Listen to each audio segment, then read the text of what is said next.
Hi, my name is Jessica, and today my presentation is on genetically modified food. I will be talking about the issues and the stakeholders. First of all, what is it? Genetically modified food has been around for many years and has a goal to transfer a desirable trait from one organism variety to another with the help of genetic engineering or biotechnology. Therefore, the result is an organism with the desired specific results. Now on to the stakeholders. First off, we have the Government of Canada. So that includes Agriculture and Agri-Foods Canada, Health Canada, Office of Food Safety Recall, and the Canadian Food Inspection Agency. They regulate and control the GM food to make sure that it's safe for Canadians to consume. Next, we have the grocery distributors. They're the one who sell the food to the consumers. Next, we have consumers. So they buy, consume the food, and it's important that they know what they are consuming. Then we have manufacturer and importer. The GM food has to be made somewhere, or it has to be invented, and that is usually by the manufacturer. So the importer, the food might not come from Canada, so it may need to be imported into Canada, and that is the role of the importer. Last of all, we have the farmers. The farmers are the ones who grow the crops, and they may or may not add special chemicals to their crops or livestock to make it GM food. So the issues. First of all, safety concerns. No GM food is allowed on the markets in Canada unless Health Canada has approved it. Also, new GM food product undergoes rigorous safety assessments.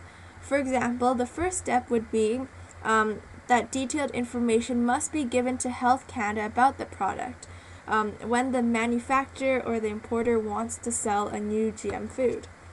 Next, the evaluators of Health Canada have to assess the information and the safety of the food to check it for toxins, nutrition quality, chemical safety, allergic reactions, etc.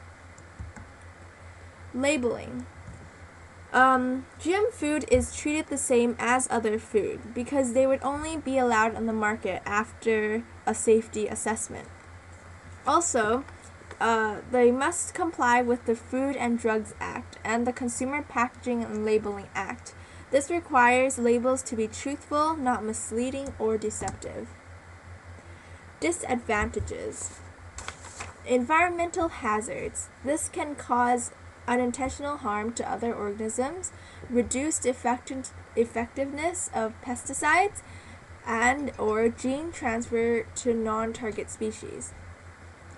This can also cause human health risks, so like allergies, or also there could be many unknown effects on human health. Lastly, we have economic concerns.